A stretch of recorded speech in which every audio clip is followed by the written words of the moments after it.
Boa noite.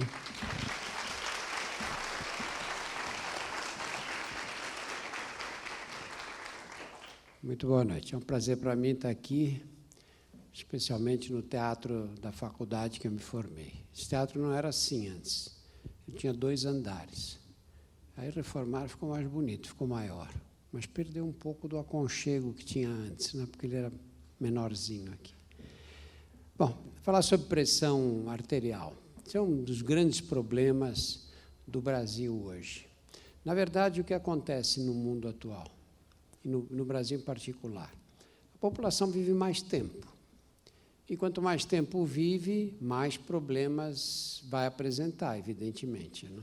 E nós temos um problema muito sério no mundo atual, que é a obesidade. A gente come mais do que devia e se movimenta menos do que seria necessário. E a obesidade é um pacote que vem junto com ela hipertensão arterial, diabetes, problemas reumatológicos. Mais ou menos a metade dos brasileiros chega aos 50 anos com pressão alta. Aos 70 anos, esse número é de 60% a 70%. E vamos lembrar que a expectativa de vida no Brasil já ultrapassou 70 anos. Então, é um grande contingente de pessoas hipertensas. É uma doença tão comum que você encontra um amigo na rua e fala, como é que está sua mãe? Está ótima, pressão alta. Como ótima? Está mal sua mãe. Não é bom ter pressão alta. Quantos daqui têm parentes próximos, mães, pais, tios, primos, irmãos com pressão alta? Levanta a mão, por favor. Segura aí a mão no ar. Quem está na frente, dá uma olhada para trás. Parece que eu perguntei quem quer aceitar Jesus, né? Impressionante, todo mundo, né? E no passado, como é que a gente raciocinava? Inclusive, a própria medicina raciocinava como? Dizia, bom, com a idade a pressão aumenta, é normal ficar com pressão alta. Quando eu estudei aqui na faculdade, muitos anos atrás, dizia o seguinte, que a pressão certa, normal, era 12/8. Mas você podia aceitar, depois dos 30 anos, um aumento de 1 unidade para cada 10 anos de vida. Então, uma pressão de 13/9 até os 40 anos estava bom.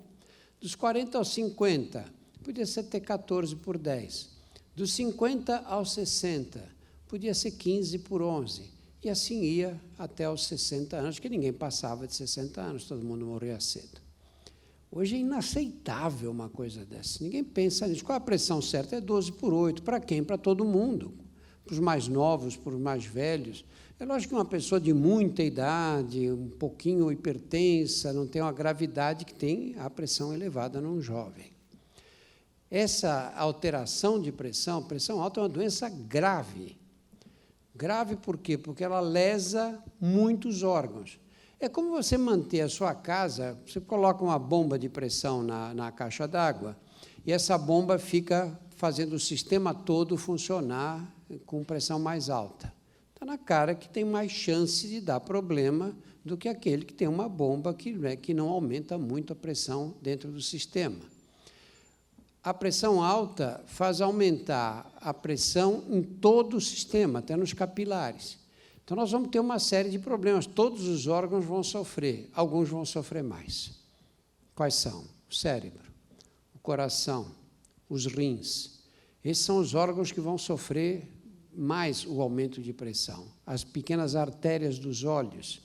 E as consequências serão graves, porque serão acidentes vasculares cerebrais, ataques cardíacos, prejuízo da visão, insuficiência renal. Muitas dessas pessoas que a gente vê na televisão fazendo diálise chegaram a essa condição por causa da pressão alta. Então, a pressão é uma doença que pode acometer em qualquer idade, embora ela seja mais frequente acima dos 35 anos. Mas ela tem criança hipertensa. E só tem um jeito de saber se você tem hipertensão, é medir a pressão. Aqui no Brasil existe uma lenda popular que você pega uma pessoa, às vezes, com 18/12, e ela diz, não, você tem pressão alta? Eu falo, não tenho, não sinto nada. Em medicina, a gente chama a pressão alta de assassino silencioso. Aqui o pessoal acredita que pressão alta dá dor na nuca, você vê pontos brilhantes, dá tontura, dá dor de cabeça. É verdade, pode dar tudo isso. Mas quando chega a dar isso, a pressão é porque você teve um pico de hipertensão muito importante. Pode chegar a 20 para você ter 18, 20 para você ter esse tipo de sintoma. Pressões, aumentos muito significativos da pressão ocorrem em pessoas que são absolutamente assintomáticas. Pode perguntar, não tem sintoma nenhum. E aí você dá remédio, abaixa a pressão, ela continua do mesmo jeito. E ela diz, para que eu tenho que tomar esse remédio? Eu não estou sentindo nada. Ou então, para que eu tenho que tomar remédio pela vida inteira? Nós vamos ver nessa discussão de hoje que o estilo de vida tem uma importância muito grande na pressão alta. Quanto mais sedentária a pessoa, quanto mais quilos pesa, e quanto menos exercício faz, maiores as chances de hipertensão arterial. Nós estamos num mundo em que, pela primeira vez na história da humanidade, surgiu a possibilidade de ganhar a vida sentados, né? Nós não precisamos levantar, sair para a caça, pescar, como os nossos ancestrais faziam. Nós ficamos sentados o dia inteiro no computador e ganhamos a vida assim, a maioria das pessoas, pelo menos. E depois, nunca houve tanta fartura alimentar como nos dias de hoje. Hoje, qualquer pessoa da classe média tem uma dieta muito mais rica e nutritiva do que os nobres da Idade Média. Essa fartura alimentar, que é uma novidade na história, na nossa história também, porque até a Segunda Guerra Mundial as pessoas passavam fome na Europa, passavam fome na França, na Itália, na Alemanha. Essa fartura que nós dispomos hoje é, ao mesmo tempo, um perigo, porque a gente acaba comendo mais do que precisa. Toda hora estão nos oferecendo alguma coisa, nós passamos o dia sentado e queremos comer o melhor que a gente puder. Você vai comprar o jornal e do lado estão vendendo um chocolate suíço na banca de jornal. Por que isso? A troco do quê? E aí você compra o chocolate para comer um pedacinho. E esse pedacinho vira o chocolate inteiro, não é? Então, esse conjunto de fatores presentes na vida moderna é que criam as condições ideais para essa disseminação da epidemia de hipertensão arterial. A gente fala de epidemia, todo mundo pensa em tuberculose, AIDS, febre amarela agora, nem se compara com a hipertensão, né? Febre amarela, tivemos 300 e tantos casos no Brasil. AIDS, temos no Brasil mais ou menos uns 800 mil HIV positivos. Hipertensão arterial são milhões de pessoas que chegam nessa fase em que a pressão sobe e que estão sujeitas aos riscos provocados pela pressão descontrolada. E o tratamento, para algumas pessoas, é um tratamento simples, basta perder peso, ter uma vida um pouco mais ativa, que a pressão normaliza. Ou fica um tipo de hipertensão que você pode tomar um remédio só e pronto. Outros exigem combinações mais complexas de medicamentos. E em muitos desses casos, como se trata de uma doença crônica, esses medicamentos têm que ser tomados pela vida inteira. Então, essa é a discussão que nós vamos fazer hoje, e para elas eu vou chamar a dona Miralva Dias Azevedo, que é uma senhora... Dona Miralva? A dona Miralva, que é uma senhora que briga com a hipertensão. A filha da dona Miralva, que é a Maíra Azevedo. A Maíra tem uma página no Facebook e tem um canal no YouTube, que é a Maíra. A Maíra é conhecida como Tia Má. Não adianta falar Maíra, que ninguém sabe quem é. A senhora no meio, dona Miralva. Maíra lá e um médico. E um médico que não podia faltar aqui, o doutor Vitor Rosa, que é cardiologista, trabalha no INCOR e no Hospital Albert Einstein. Muito bom.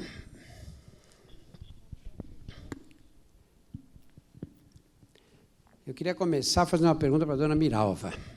Dona Mirava, como é que a senhora descobriu que tinha pressão alta? Eu comecei a perceber, assim, comecei a sentir dor de cabeça, uma sensação estranha, assim, isso aqui muito pesado e tal, e aí eu marquei uma consulta com o clínico. Quando eu cheguei lá, ele de imediato me encaminhou para o cardiologista. E aí eu fui. Mediu a pressão na hora? Mediu Quanto a estava? pressão. Ele me disse assim, está alta, mas aí eu não tinha consciência de saber o que era realmente pressão alta, não me preocupei em saber quais os riscos que eu corria. Aí ele me encaminhou para eu fazer os exames, eu fiz os exames de sangue e tal, e aí ele começou a me orientar tudo direitinho, passou a medicação e eu comecei a usar. Nesse período, eu também tinha muitas crises de coluna, e eu me queixava muito para ele, que eu dizia, eu já fiz tanta fisioterapia e não consigo. Eu pensava que a dor de cabeça também podia ser da coluna. Ele virou e disse, você quer ficar boa da coluna? Eu disse, quero. E também a senhora vai ter que perder peso, a senhora vai ter que entrar numa dieta segura para poder a senhora realmente melhorar toda a sua estrutura. Eu digo, tudo bem. Aí ele disse, então, a senhora vai fazer hidroginástica e depois a senhora vem aqui me dar uma resposta, me dizer como é que a senhora está. E aí eu fiz tudo direitinho, comecei a usar a medicação e eu melhorei, assim, assustadoramente. Eu digo isso para todo mundo. Quando eu comecei a fazer a hidroginástica e tomando a medicação, eu realmente melhorei. A senhora sabe quanto estava a sua pressão? Quanto chegou? Aí, agora, depois de eu fazer tudo isso, eu comecei a ter mais consciência e me perguntar sempre. Minha pressão já chegou até a 20. A senhora tinha medido antes a pressão? Media antes? Não. Nunca media? Antes eu não media. Tia Má, como é que foi a reação da família quando soube dessa pressão assustadora? Assim como ela, a gente também não tinha noção de que isso era um grande problema, o que a gente tinha que ficar muito vigilante, né? Ficar atenta. Eu era muito nova quando a gente começou a saber que manhã tinha problema de pressão. Então, assim, quando minha irmã, que é mais velha do que eu, minha irmã é da área de saúde, minha irmã é enfermeira. Então, minha irmã tinha uma noção maior. Então, para a gente, era aquela coisa assim, a pressão de minha mãe alta era algo que era limitador para a gente, porque era assim, a gente não podia fazer nada para a pressão de manhã não subir. Então, assim, a gente não podia, é melhor a gente não abusar, não fazer determinada coisa, senão a pressão de manhã vai subir. Então, era o nosso limite de comportamento. Então, a gente sabia que a gente não podia ter em um determinado lugar por conta disso. Então, a gente ficou, logo no início, a gente começou a ficar mais apreensiva, né? Eu e minha irmã. Então, a gente tinha aquela coisa do cuidado, de olhar a comida, né? Observar se tinha uma dieta. Logo no início, isso era para a gente muito assustador, porque a gente não tinha essa noção. Tinha algum caso na família de pressão alta? Tem. Tinha, sim. Quem? Eu já tinha o histórico de meu pai. Seu pai. Sua mãe? Minha mãe não era, mas também ficou hipertensa. Desenvolveu. Seus tios? Meus tios, eu não tenho. Aí a gente não tem essa noção. Mas, assim, você começa a perceber, porque, assim, doutor, o que eu achava, né? Quando eu descobri que minha mãe era hipertensa, eu fui estudar. Eu até vou aproveitar aqui a oportunidade já para saber se eu estou certa, porque eu sabia que a hipertensão, né, tinha uma relação também com a questão emocional e que a população negra era muito mais propensa a ser hipertensa. Então, eu achava que era... Até então, você não sabia disso? Não, só vim... Quando eu descobri que minha mãe era, eu fui estudar. E eu sei que tem algumas doenças que têm uma ligação direta com o período escravocrata, né, que a gente herdou. Porque a gente, além de ser discriminado, ainda vem as doenças, né? O racismo, quando não mata a gente na bala, mata com as doenças, assim. Porque a gente tem a hipertensão, mas tem as diabetes. vantagens, né? Tem a vantagem. A pele bonita, sem uma ruga, sem uma mancha. Mas deixa eu falar uma coisa para o senhor. Eu preferia ter a pele feia do que ser discriminada todo dia, viu? Não vou mentir. Não, o que acontece aí, ela está se referindo a um fato que é admitido para explicar essa história da hipertensão dos negros. Eu fico chocado que aqui no Brasil, um país com uma população negra tão prevalente, em algumas regiões, como a Bahia, por exemplo, quase África, não é? Os negros não têm essa consciência, não recebem esse tipo de informação, que eles têm tendência mais alta de fazer hipertensão. E a hipertensão dos negros tem características especiais. A explicação que se dá para isso é que os negros que chegaram nas Américas todas, chegaram nos navios negreiros, foram escravizados, ninguém veio para cá por turismo, não é? E eles vinham nas condições mais precárias que se pode imaginar. Tinham pouco acesso à água, viviam em condições de higiene péssimas nos porões dos navios, morriam em grande quantidade, uma parcela que chegava, às vezes, a 30%, 40%, morriam durante a viagem. E, nesses processos de infecções, diarreias, etc., perdiam muita água, que não conseguiam repor. Aqueles que retinham sal, que, como nós vamos ver daqui a pouco, o sal retém água sempre, aqueles que retinham sal eram os que tinham maior chance de sobrevivência, que conseguiam vencer a desidratação, ou, pelo menos, não se desidratar demais a ponto de entrar em choque.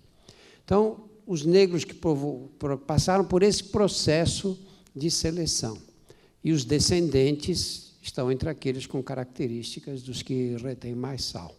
Vitor, a pressão alta que prejudica o organismo, a gente sabe, né? Dá uma ideia geral assim de quais são os mecanismos pelos quais ela prejudica. Então, a hipertensão ela pode prejudicar o organismo principalmente por 3 razões. Uma delas é o que a gente fala que é uma maneira mais aguda, que é aquele paciente que ou não sabe ter hipertensão ou tem um controle inadequado e, de repente, ele tem um pico de pressão alta e isso vai levar a problemas ou no cérebro, como derrame, ou no coração, infarto, ou nos rins, uma coisa mais aguda, mais momentânea, com um pico de pressão. Tem também aquelas pessoas que têm a pressão sempre um pouquinho alta, mas continuamente, todos os dias. A pressão sobrecarrega aos pouquinhos o coração, levando a problemas cardíacos, também sobrecarrega o cérebro, podendo levar a derrame, maior chance de demência, também sobrecarrega o rim, os olhos, como o senhor falou no começo da apresentação. E a terceira maneira é que a hipertensão é um fator de risco muito importante para a aterosclerose, que é o depósito de gordura nos vasos, nas artérias do organismo. E esse depósito, essa aterosclerose, ela também é um fator de risco importante para o derrame, para a demência, para os problemas cardíacos, como síndrome coronariana, que é o infarto do coração, com problemas renais, na vista e nos outros órgãos. Então, tem uma gama grande de maneiras da hipertensão prejudicar o nosso organismo. Dona Miralva, aqui no Brasil se come muito sal, né? O brasileiro gosta de comida salgada. E tem gente que põe o sal sem provar a comida, antes de provar. A gente vê na praia, principalmente, o pessoal com aquela batatinha frita, ele enche de sal, nem provou, já vinha salgada. Na sua casa, a cozinha tinha muito sal, né? Nunca teve? Eu, inclusive, eu não compro sal. Nem sal e nem açúcar. Na minha casa não entra. E eu também não uso nem o adoçante. Sempre foi assim? A senhora nunca usou sal na cozinha? Não, eu usava, sim. A partir do momento que eu soube que eu era hipertensa e que eu tinha que evitar o sal, eu fui eliminando. Hoje eu faço tudo dentro de minha casa, eu não coloco sal. Para mim, eu só coloco sal se for alguém, eu peço para uma pessoa realmente experimentar, porque eu não tenho a menor noção de gosto para outras pessoas, porque, na verdade, o meu eu faço sem sal. Vitor, é bom pessoa hipertensa comer 0 de sal assim? 0 de sal não é muito bom também, não. Tem que ter um pouquinho de balanço. O que hoje é recomendado é a gente consumir pelo menos 2 gramas de sal por dia, que são aqueles 2 saquinhos que vem no restaurante, né? Restaurante a quilo, geralmente você pega o saquinho. A ausência completa saquinho de tem sal, 1 grama, cada saquinho. 2 saquinhos aquele do restaurante. Completamente sem sal também não é uma das melhores coisas, né? O bom é ter sempre um balanço. Inclusive, o meu cardiologista ele me dizia assim, pegue o bocal de uma caneta e faça a medidazinha, e pode cozinhar para a família toda. Aquela quantidade serve para a família toda. Eu comecei assim, mas hoje eu faço, por exemplo, se eu cozinhar um arroz, eu não coloco, se eu cozinhar um aipim, uma batata, nada dessas coisas eu coloco um sal. Eu faço realmente sim, eu como de boa mesmo, não me preocupo com... Tia Márcia, você consegue comer a comida da sua mãe? Menino, ela está falando aí, eu estou aqui ouvindo. Né? Porque sou eu que vou dizer alguma coisa, meu filho. Né? Ela é minha mãe. Ela não coloca sal, realmente. Mas é bem temperada. Aqui a gente é da Bahia, né? Então, tipo assim, é porque tem gente que associa que o sal que dá o sabor. Lá na Bahia você não faz nada sem coentro, não sei o que, é uma pimenta que já bota, aí já tem uma outra folha, quando você vê, já o sal está ali, o sal é o segundo plano da comida temperada. Agora, assim, por exemplo, ela não coloca o sal, mas a gente come feijoada, porque as pessoas acham que feijão só é comida típica, feijoada só é do Rio e de São Paulo, não. Aí já vem as carnes salgadas, que aí já aquilo dali você não vai precisar colocar... E bem salgadas. Né? Aí você vai fazer uma muqueca, a gente usa muito camarão defumado. O próprio camarão defumado já tem o sal, então, assim, ela não coloca o sal, mas a gente... E ela sabe cozinhar, ela está falando que ela quer se amostrar, que ela sabe cozinhar, ela cozinha bem, ela queria que eu falasse isso. Os filhos não respeitam mais a gente, né, dona Mira? Concordo piamente. Não respeitam mais. É incrível. Eu realmente... A gente sabe que o baiano cozinha, faz comida realmente... A comida típica nossa, que realmente é com o camarão, mas ela sabe que eu coloco o camarão, eu lavo o camarão. Então, se eu lavo, eu não, porque tem pessoas que usam diretamente. Eu não, eu coloco ele de molho, eu tiro o sal, eu escorro, entendeu? Então, eu escorro ele, eu boto ele para secar no forno, para poder ele ficar crocante, para poder eu passar e fazer a comida típica. Mas ela sabe que minha comida, na maioria das vezes, ela fica falando, manhã está doce, manhã está sem... É assim ou não é? Ô, Vitor, vamos acabar com essa briga familiar aqui. As pessoas perguntam, quanto é que eu posso comer de sal? Qual é a quantidade ideal de sal diária? Então, a quantidade ideal é, no máximo, esses 2 gramas, né? Esses 2 saquinhos do restaurante Aquilo. Para todo mundo? Para todo mundo, principalmente para o hipertenso, né? É claro que um cuidado que às vezes a gente não toma, a gente cozinha sem sal, não estou dizendo que é o caso da senhora, mas às vezes a gente cozinha sem sal e durante o dia a gente come outros produtos que também contêm sal e a gente acaba não contabilizando, né? A gente só contabiliza aquele que vai na comida, né? Então, que nem a tia Má falou, né? Então, às vezes você come uma feijoada que tem aquela carne seca, que é uma carne bem salgada, e que a gente acaba não contabilizando que não foi a gente que colocou o sal. Os produtos industrializados também. Né? Também os produtos industrializados. Às vezes come um biscoito doce e tem sal, né? Exato. E às vezes a gente acha que é só o sal que dá hipertensão, né? Então, a dieta saudável para diminuir os níveis da pressão, eles têm mais coisas além disso, né? Evitar carne vermelha, que também aumenta os níveis pressóricos. Então, fazer uma dieta com bastante legumes, verduras, frutas, né? Frango, peixe. Então, tem mais fatores aí que influenciam na nossa pressão, além do sal. Para falar em sal, nós vamos ver um vídeo agora sobre a retenção do sal. Podemos colocar o vídeo?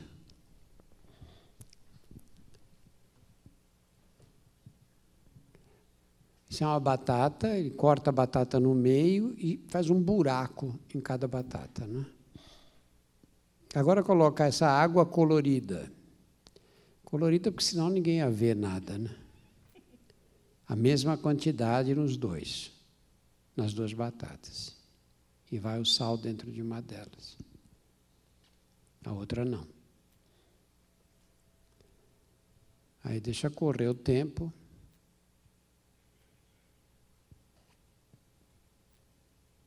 Que foi de 3 horas. 3 horas mesmo? É por aí. E agora olha as 2 batatas. A outra, essa está seca, e a outra, olha a água que entrou dentro da batata, dissolveu todo o sal. Né? E aí ele mostra ali nos frascos, devolve a água lá, e mostra que o que continha o sal, olha, um pouco da água desapareceu. Desapareceu porque está dentro da batata. É uma analogia só, mas, na verdade, a gente pode dizer que para cada 9 gramas de sal que a gente ingere, o organismo retém 1 litro de água. Para cada 9 gramas de sal, o organismo retém 1 litro de água. É muita coisa, não é? Então, você imagina uma pessoa que está com o coração fraco. Um dos problemas da hipertensão é que o coração tem que fazer força, não é, para vencer a resistência dos vasos, não é, a resistência periférica. Ele tem que fazer força. Nessa força que ele faz, quando se faz força com o músculo, o que acontece? Ele fica hipertrófico, não é? Fica hipertrofiado. Então, o músculo das paredes cardíacas aumenta. E aí diminui a câmara, diminui o diâmetro do ventrículo. Ele está lá fazendo força para bombear o sangue. O músculo cresce, diminui a cavidade. Não é evidente isso? E, a partir daí, se você come sal, fica com 1 litro a mais, ele fica sobrecarregado. Isso pode colocar a pessoa num grau de insuficiência cardíaca grave e, às vezes, até com risco de morte, não é? Vitor, quando você inicia o tratamento de uma pessoa hipertensa, é comum ela obedecer o tratamento? Não? É muito mais incomum do que comum, é extremamente incomum. Você tem assim um chute de 100 pessoas que você prescreve medicação, quantas costumam fazer o tratamento direitinho? Lógico que é um número mais do que aproximado, né? Com certeza, menos da metade faz o tratamento correto, né? Essa natureza da pressão alta, que nem o senhor comentou, essa natureza assintomática, faz com que a pessoa tome o remédio, fique bem e não retorne para as consultas de rotina, não faça as checagens da pressão. E como tem muitos fatores que influenciam a pressão, ela acaba não sendo uma doença estática, né? Ela é uma doença dinâmica. Então, tem um mês que sua pressão pode estar mais alta, porque você fez menos atividade física, comeu pior, tem um mês que ela pode estar mais baixa. E é muito comum o paciente tomar um remédio, voltar no médico 1 ano depois, tomando aquele mesmo remédio. Então, a gente não sabe se durante esse ano todo como é que ficou a pressão, se ela estava mais alta, mais baixa. É muito importante o controle, né, adequado da pressão, as consultas de rotina, para a gente saber como está sendo esse controle adequado. E o que você aconselharia assim, para a dona Miralva? Quantas vezes, como é que ela deve fazer essas medições? De quanto em quanto tempo? Depende muito de como está a pressão dela no momento, né, de como está, o quão alta é a pressão dela, né, se é uma pressão leve, uma pressão mais grave. Mas a gente costuma falar para, na fase inicial que está fazendo o ajuste, ter pelo menos 3 medidas de manhã e 3 medidas no fim do dia, mais à noite, né?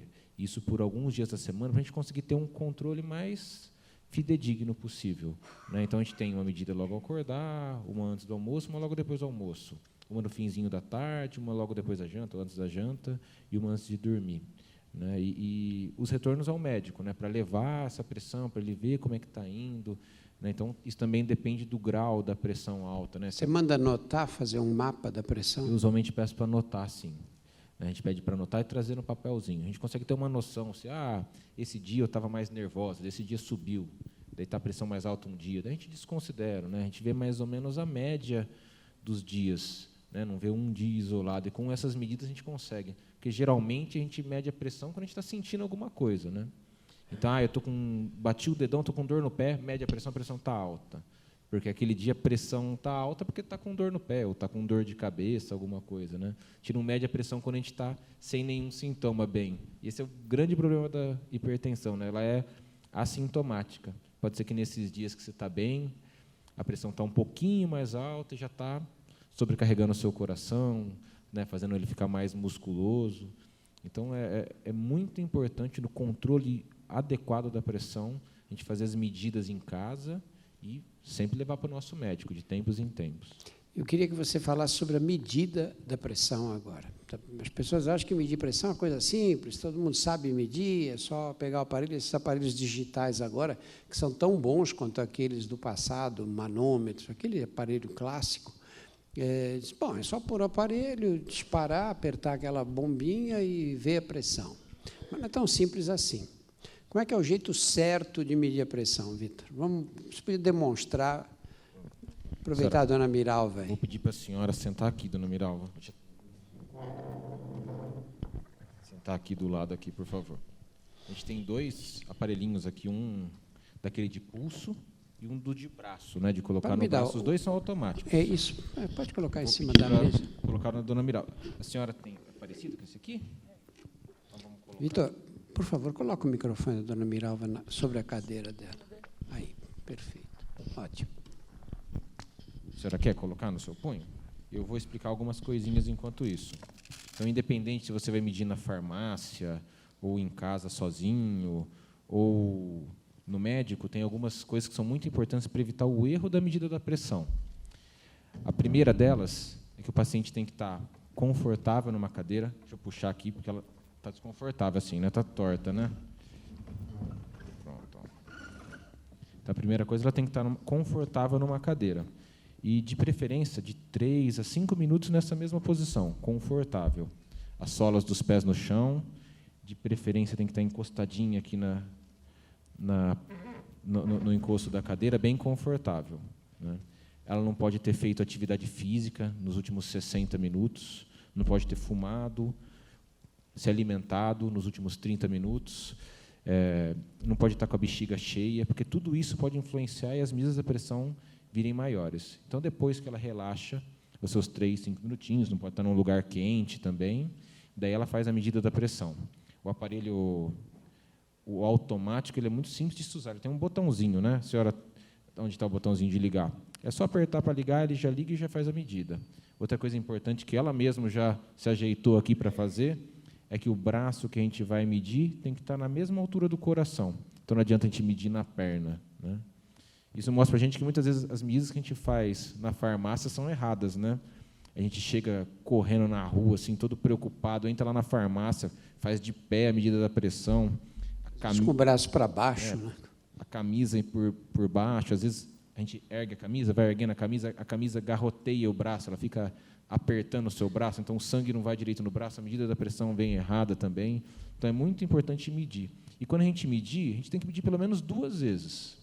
Se der muita variação entre uma medida e outra, a gente tem que medir de novo, até que a gente tenha 2 medidas que variem no máximo 10. Né? A gente fala 12 por 8, né? Mas, na verdade, é 120 por 80 e, no máximo, 10. Não dá para ter uma medida 120 por 80 uma medida 150 por 80.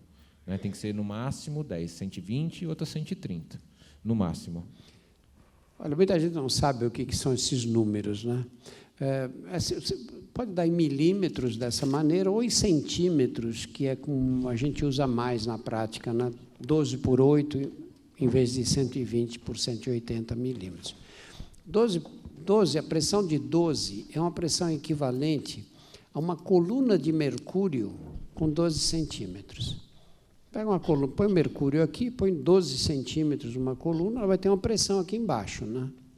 Essa pressão é a pressão 12. A 8, a mesma coisa, né? A pressão quando o coração se dilata para receber o sangue de volta. E a pressão normal, quanto a gente considera? Hoje em dia, a gente está cada vez considerando a pressão normal mais baixa possível. Então, normal é 120 por 80. E, hoje em dia, também se fala, antigamente aceitava-se um pouquinho mais alto, até uns 130 por 85. A tendência é que, hoje, esse 130 por 85, a gente já tem um pouquinho mais de cuidado com esse paciente. Ele é um pré-hipertenso. É um inferno, porque toda vez que a gente se acostuma com o nível de pressão, os cardiologistas reduzem.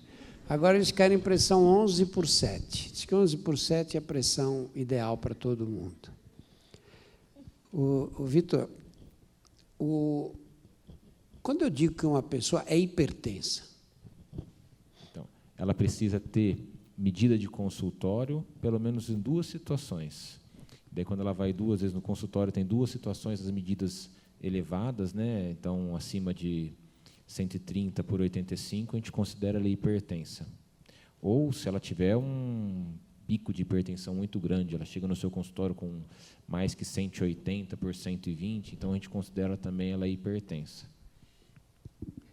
Ô, Maíra, a sua mãe faz direitinho o tratamento? Não estou querendo... Não, isso daí eu tenho que ser justa. Ela faz direitinho o tratamento? Ela faz direitinho. Quando eu falo essa questão da alimentação, que é justamente isso que Vitor falou. ela não cozinha, mas, por exemplo, hoje, antes de vir para cá, eu fui para 2 atividades. Fui dar uma palestra, depois para uma cerimônia. Então, assim, às vezes ela come aquela coisa que aí você está ligado, que ela não pode. Mas aí, aquilo que o senhor falou, ela é minha mãe, aí você quer falar, mas aí você lembra que ela é a mãe, aí você só... E aí, assim, uma coisa que eu aprendi, mas assim, ela toma a medicação dela super correta, é uma coisa que não precisa que ninguém lembre. Manhã não é aquela hipertensa que você vai lembrar que ela precisa... seu remédio, ela mesma já tomou, onde ela sai, é ela e o remedinho dela atrás, sabe? O aparelho, ela mesma ofere a pressão. A senhora mede todo dia a pressão? Todos os dias. E anota? Anoto, sim. Eu, às vezes, eu mesmo fico fazendo o equilíbrio para ver por que eu não sabia disso, que tinha que medir mais de uma vez para poder tirar uma média. Mas, ultimamente, como ela estava dando alta, eu estava fazendo isso, eu estava repetindo. Tanto que eu conversei a semana passada com a cardiologista sobre essa questão. Entendeu? Tanto que ela até mudou a medicação e aumentou a dosagem, justamente por isso. Mas eu tiro ela. Eu tirava pela manhã, é isso que eu quero dizer, eu não tirava essa quantidade de vezes, mas eu tirava todos os dias, eu tiro todos os dias de manhã cedo. E, durante a madrugada, a hora que eu acordo, eu tenho o hábito de medir, porque eu andei medindo e eu disse, gente, está dando 15 por 9, 15 por 10 está alta. De madrugada? De madrugada. Em geral, de madrugada é mais baixa a pressão. Que é mais baixa. Foi aí que eu fui e expliquei, e ela passou para eu fazer os exames e passou a medicação. Então, aí eu estou tendo mais cuidado, mas eu não sabia que a gente tinha que medir essa quantidade de vezes, entendeu? Para poder tirar uma média. Para mim já foi bom. Que importante, né? Com poucas medidas que a senhora já fez, já ajudou sua médica a fazer um ajuste na sua medicação, né? Isso é incomum, é muito incomum a pessoa fazer essas medidas. É de uma valia muito boa, assim, muito grande. Fala, Tia Mar. Não é porque ela é viciada em qualquer reportagem sobre hipertensão. Então, ela está falando que se ela vê, ela está aqui muito bem. Aí ela fica, você viu? E eu vou logo aproveitar, que eu vou deixar ela escabriada. Ela é fã do senhor. Então, assim, o senhor não pode falar nada. Se tiver, minha filha, mas Drauzio Varela falou, viu? Eu tenho que ver isso aí, tipo assim, parece até que o senhor que é o médico dela. Então, ela deve estar aqui também, sim. Porque ela fica, então, assim, se ela tiver...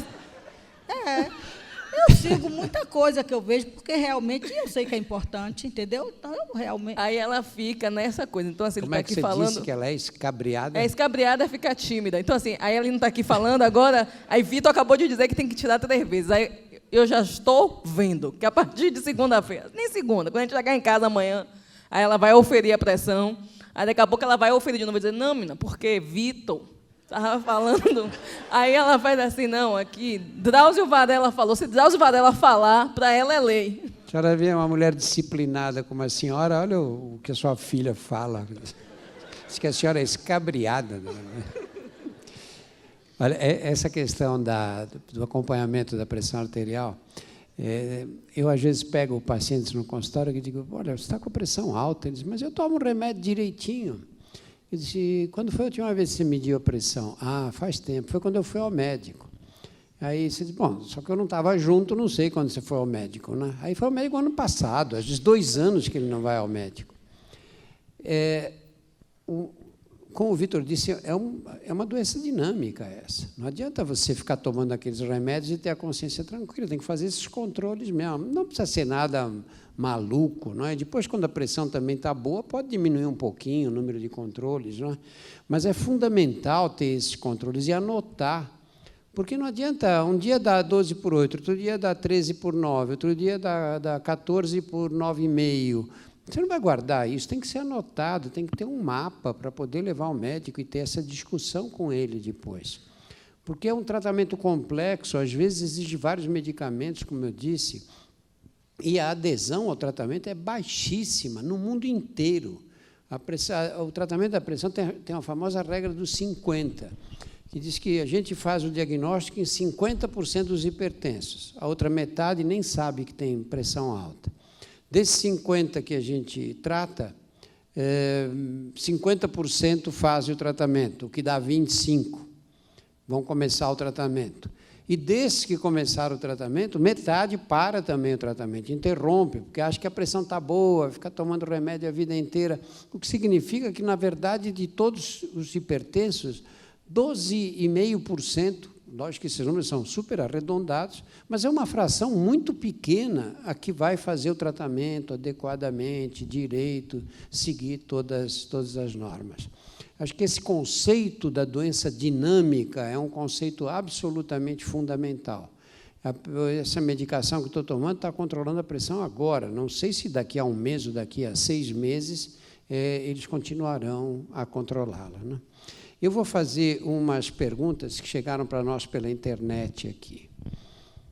A primeira é da Cilécia Gomes Nunes, que ela diz que tem 35 anos e foi diagnosticada como hipertensa. É possível, com atividades físicas, dieta e emagrecimento, deixar de tomar medicamento algum dia, Vitor? É difícil falar sem conhecê-la, mas sempre tem a possibilidade, né? A hipertensão é uma doença multifatorial, então tem vários fatores que influenciam. E cada medida que você faz ajuda a melhorar de alguma maneira a pressão. Então, se ela fuma, ela parar de fumar; se ela faz uso de bebida alcoólica, ela parar de usar bebida alcoólica; se ela tem obesidade, perder peso; se ela fizer atividade física; se ela não tem uma dieta saudável, tiver uma dieta saudável, pode ser que talvez consiga, né? Sempre tem o fator genético, mas se a gente consegue mudar bastante coisa, na maioria das vezes a gente melhora muito os níveis pressóricos. E se não conseguir tirar totalmente a medicação, pode ser que reduza bastante, né, a quantidade de remédios que ela toma. Então, às vezes sim.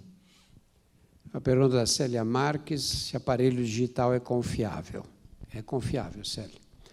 Uma da Fátima Guimarães. Eu tive uma gravidez... Não, uma da Bruna Guedes, que eu ia pulando aqui. Pergunta para a tia Má. Quais os cuidados que a tia Má toma com relação à sua própria pressão arterial, já que é hereditária? Agora é sua vez, viu, dona Miral? Agora é sua vez de tirar fora. Mas aí é isso, nenhum. Mas por quê? Calma. Eu tenho uma pressão baixa. A minha pressão, eu estou sempre medindo, assim, até no dia que eu fui parir, que diz que quando a mulher vai dar à luz, a pressão costuma subir, e estava 12/8, nesse dia aí, né, de dar à luz. Minha pressão, inclusive, eu até vou aproveitar para fazer essa consulta, é baixa demais. Já aconteceu de ficar as duas muito próximas, assim, de ficar 8/6. Minha pressão é muito baixa, porque, como é genético, né, hereditário, eu tenho um pai, e meu pai tem a pressão baixa, então eu puxei a ele, eu acho. Quando foi a última vez que você mediu? Aí, A senhora gostou da pergunta, hein? Gostei. Quem com ferro fere, com ferro será ferido.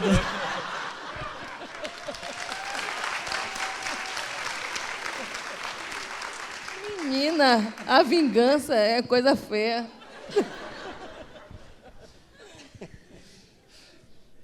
A Fátima Guimarães pergunta, eu tive uma gravidez tardia e fiquei hipertensa. Sempre que meço está normal, mas já tem 7 anos que tomo esses remédios. É verdade que o corpo acostuma, Vitor? Não, não é verdade que o corpo acostuma. Na verdade, é que com as medicações, ela está tendo as medidas de pressão adequadas, né? Então, a pressão dela está boa porque o remédio está fazendo efeito. Muitas vezes o paciente para de tomar, né? Ele fala, mas está tão bom que hoje eu não vou tomar. E, na verdade, está bom porque no dia anterior ele tomou, o efeito do remédio, na maioria dos remédios tem um efeito prolongado e a pressão fica boa por causa do uso da medicação. Então, o organismo não acostuma. O que acontece é que às vezes a gente relaxa um pouquinho, piora a alimentação, e daí a pressão começa a subir. Então, não é culpa do remédio, não. Eu vou te fazer uma pergunta, Vitor. Você imagina uma pessoa que tem uma pressão de 14/10. O médico tentou modificar o estilo de vida, não conseguiu, e aí ela começa a tomar uma medicação. Essa pessoa depois, por outros motivos, resolve mesmo começar a fazer exercício, perder peso. Eu aprendi uma regra quando era estudante, que não sei se não foi derrubada, que para cada quilo que você perde, a pressão cai 0,13 centímetros. Que quer dizer que quando você perde 10 quilos, a tua pressão fica 1,3 mais baixa. Então, você tinha 14, perdeu 10 quilos, ela diminuiu 1,3, de 14 passa a valer 12,7. Então, já está um pouco mais próxima do normal. Né?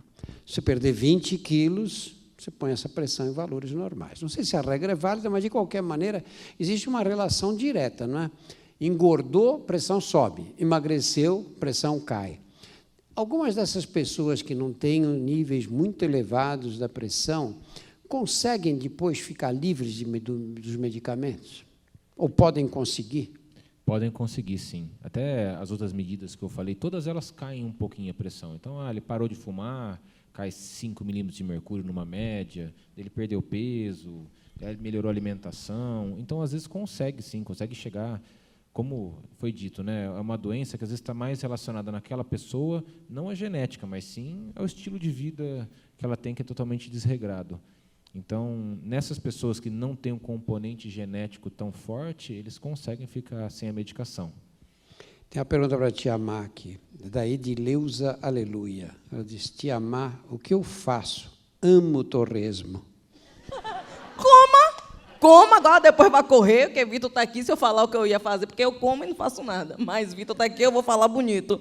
Coma e corra para tentar queimar o torresmo. Agora, vocês olham para mim, dá para ver, né? Que... Agora eu vim para aqui para passar essa vergonha. Aí talvez seja uma indireta, um plano para depois vocês tomem vergonha na cara. Mas eu estou até fazendo aula de boxe, para ver se melhora. A Cilécia Gomes Nunes pergunta se os remédios... quer saber sobre os efeitos colaterais a longo prazo dos antihipertensivos, da medicação. Né? Quais são esses efeitos? Então, existem inúmeras medicações antihipertensivas, né? E cada uma delas tem um ou outro efeito colateral. O ideal, por isso que a gente sempre fala que o paciente que tem hipertensão ele tem que fazer um acompanhamento médico, não pode ir a cada ano, é porque o médico vai acompanhando os possíveis efeitos. Então, ele pode fazer uso de um diurético, que pode baixar uma substância do sangue, um eletrólito do sangue, então o médico vai acompanhando. O outro remédio pode dar tosse, então, às vezes, o médico vê que ele está tendo tosse, ele pode mudar a medicação. Então, isso varia muito com o tipo de remédio que ela está usando. Mas o mais importante de tudo é que, se ela fizer o acompanhamento adequado, o médico consegue titular, mudar a medicação, e ela consegue usar a medicação que, para ela, vai ser mais eficaz e com menos efeito colateral. Tem uma pergunta muito boa aqui da Gislaine Tanino. Ela diz, meu filho tem apenas 17 anos e já tem pressão alta. Na verdade, desde os 15 anos já começou a apresentar. O que faço? Tão jovem assim, será que vai ter que tomar remédio?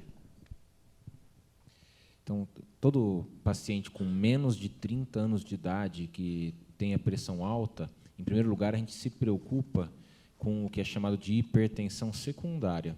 Se ele não tem uma outra doença que está causando a pressão, e não a pressão genética habitual. Isso sempre tem que ser avaliado em quem tem menos que 30 anos. Então, a primeira coisa a se fazer é levar no cardiologista, ele vai avaliar se não tem uma outra doença. Às vezes é problema da tireoide, um problema de outro órgão que está dando essa pressão alta. Depois de afastado isso, tem que ser feita toda essa avaliação que a gente está comentando. Estilo de vida, então, às vezes, a gente não sabe, né? Às vezes a criança tem 17 anos, ela é obesa, porque ela come tranqueiro o dia inteiro, tem uma alimentação péssima, não faz atividade. Então, é difícil a gente saber sem conhecer o paciente, mas pode ser que não. Pode ser que tenha uma outra causa, essa pressão alta dele por ele ser muito jovem, ou mesmo que seja a hipertensão hereditária, genética, que ele consiga melhorar os fatores de risco e para o uso da medicação. E a Lilian Fracasso diz, sou hipertensa, tomo medicamento para o controle, porém pratico corrida de rua. Existe algum risco em correr 21 quilômetros ou mais? O Lilian, você devia chamar Lilian Sucesso, né? Porque ninguém consegue fazer. Então, em outras palavras, a atividade física mais vigorosa na hipertensão.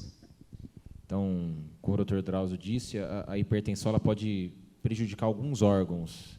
Então, a primeira coisa a se fazer é, mais uma vez, ir ao cardiologista, ele tem que avaliar se ela já não tem algum órgão prejudicado. Caso ela não tenha nenhum órgão prejudicado, uma hipertensão não tem uma contraindicação para esse tipo de atividade física. O que é recomendado é que, antes da atividade, ela sempre faça uma medida da pressão para ver se os níveis estão adequados. Não é aconselhável você começar uma atividade física dessa com níveis de pressão mais elevados. Então, o ideal é primeiro ver se não tem nenhum probleminha já no coração, nos rins, e se não tiver, não tem nenhuma contraindicação. A Mirtes Luciane diz assim: te amar. Tive pressão baixa a vida toda e aos 58 anos fiquei hipertensa com uma mamãe. Cuidado. Mas aí falta 21 anos. Mas não, deixa eu falar, eu me compreendo. Assim, eu não faço nada porque eu não vou mentir que eu esteja ali me dedicando. Mas essa coisa de consumir sal lá em casa, todo mundo tem esse cuidado. Então, assim, a gente tenta consumir sal. Para a gente é algo que é importante.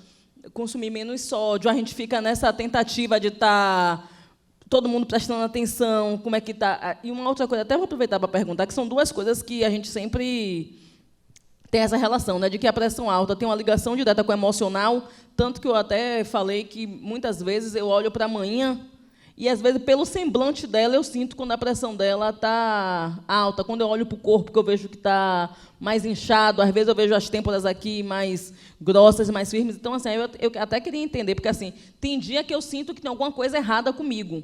Né, eu sou muito agitada, eu digo, eu acho que... Aí eu mesmo já estou me sentindo um negócio de Vitor, uma Drauzio Varela que eu recebo, que eu digo, eu acho que eu tenho que ver minha pressão.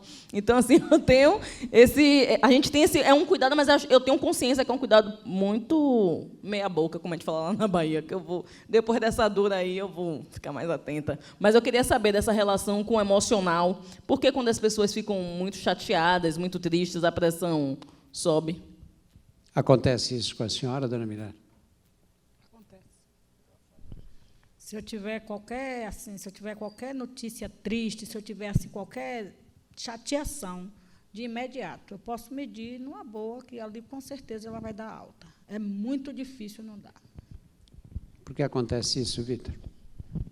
Isso é uma coisa muito comum, né? A pessoa, quando ela tem um estresse, quando ela está mais triste, ou até mesmo quando ela tem dor, então você está caminhando, bate o pé na quina do criado mudo, né?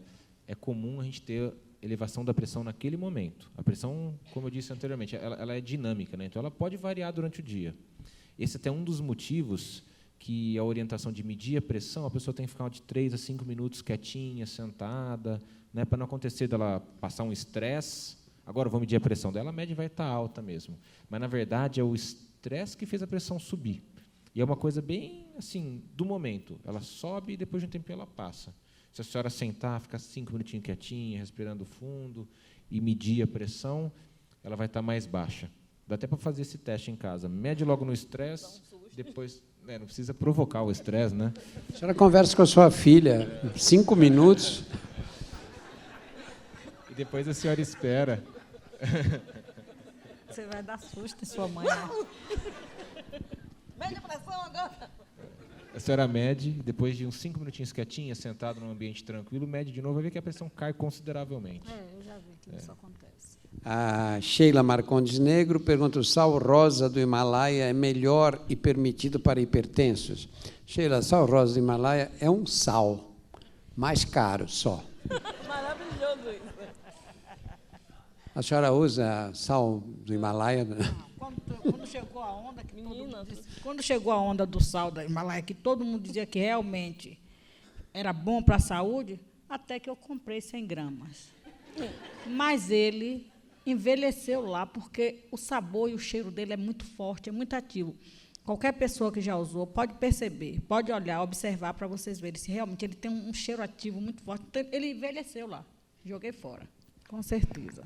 Pergunta da Maria Anita Pieren. Sou hipertensa há mais de 50 anos, de difícil controle.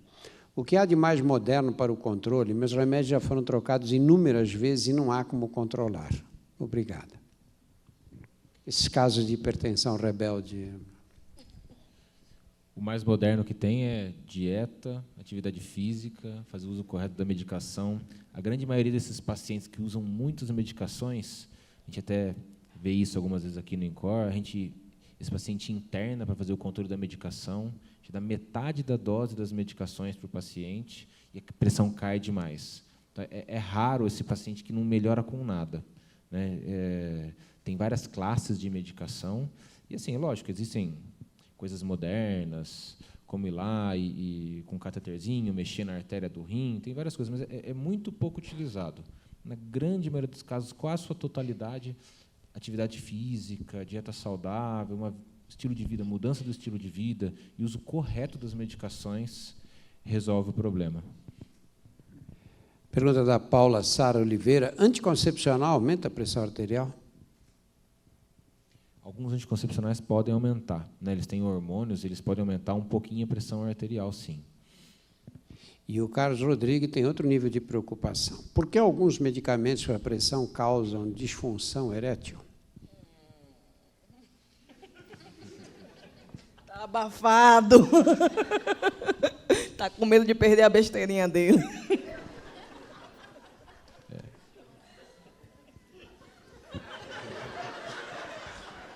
Ana Mirella, a gente educa uma filha com tanto amor, né?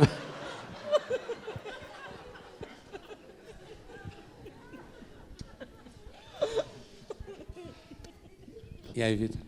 Existem, sim, algumas medicações, como um exemplo clássico são os beta-bloqueadores, que é um tipo de remédio para tratar a pressão, que ela pode, sim, causar como um efeito colateral a disfunção sexual, né? Nesses casos, o ideal é tentar trocar a medicação por uma medicação que não tem esse efeito colateral, mas só a pressão alta e tudo que ela causa, ela pode também, por si só, causar disfunção sexual. Então... Na mulher também? Na mulher também, né? Beta-bloqueador nem tanto, mas a própria hipertensão pode causar. Então, às vezes, não é só a medicação, né? É também o controle inadequado da pressão que causa esse problema. Pergunta da Virgínia Faquim. Eu gostaria de saber mais sobre pressão alta na gestação. Eu tive na primeira gestação com 29 semanas de gravidez. Ela tinha 25 anos de idade. Não fiquei com sequelas, mas nunca mais engravidei. O fato, para mim, foi muito traumático. Pressão alta na gestação pode provocar complicações sérias, né? A mais importante delas é a eclâmpsia, né? Que é um quadro que pode ser grave e, eventualmente, fatal. Mas, então... O fato de ter tido pressão alta na primeira gestação significa que ela teria na segunda ou terceira? Saber que tipo de hipertensão foi. Como o senhor disse, tem a eclâmpsia, que é um tipo de pressão alta que tem relação com o feto, né, com a placenta, com a parte ginecológica, né, obstétrica, e tem a pressão alta que surge na gravidez também, né, que está relacionada à gestação, mas ela é mais relacionada a essa hipertensão que a gente está discutindo do que a eclâmpsia. Então, a depender do tipo, a eclâmpsia ela tem a tendência que ela se repita, né? A hipertensão que surge na gravidez, geralmente a pessoa fica hipertensa depois e tem que continuar o tratamento. Olha, eu queria fazer um comentário final, que é o seguinte. Vocês viram, acho que com essas perguntas todas e descontadas as brincadeiras, deu para perceber que nós estamos falando de uma doença complexa, de difícil manejamento e que tem muitas implicações que interferem com ela. Uma doença que a gente chama de multifatorial. Um ponto fundamental na conversa nossa aqui, que o Vitor ressaltou sempre, foi de anote os valores, consulte o seu médico. Ótimo. Isto vale para uma pequena porcentagem da população brasileira. A grande massa populacional que depende do SUS diretamente, vocês acham que dá para controlar a pressão, especialmente os casos mais graves? Marca uma consulta hoje no médico, volta daí a 3 meses, quando consegue, às vezes leva 6 meses para conseguir marcar uma consulta, e aí o médico receita a medicação e fica por isso mesmo. Os doentes não têm maior dificuldade de conseguir uma nova consulta, interrompem, param o tratamento. Nós tínhamos que criar uma estrutura, não só na medicina privada. Eu acho que o médico não é a pessoa certa para controlar a pressão de ninguém. A gente tem outras preocupações. Nós usamos pessimamente a enfermagem no Brasil. A enfermagem é ideal para fazer esse tipo de controle, né? De modo que as pessoas que depois tragam para os médicos os problemas, mas aqueles que estão indo bem podem controlar perfeitamente sem usar os médicos, tanto do serviço público como da saúde suplementar. Esse dinheiro que nós deixamos de gastar no controle da pressão arterial, vai ser gasto o dobro, triplo, 5 vezes mais com as complicações de pressões, dos riscos de complicações da pressão arterial. Um doente que tem um derrame cerebral, fica aí arrastando braço, perna, dependendo de assistência médica, de fisioterapia. Quanto custa isso? Um doente que tem um ataque cardíaco, vai parar no INCOR, acaba na UTI, com cateterismo, pontes de safena. Quanto o Estado gasta com essa complicação que poderia ter evitado, né? Esse programa nosso aqui é uma parceria com o Viva Saúde, que é um programa de relacionamento da Drogaria São Paulo e das Drogarias Pachecos, que patrocinam este evento.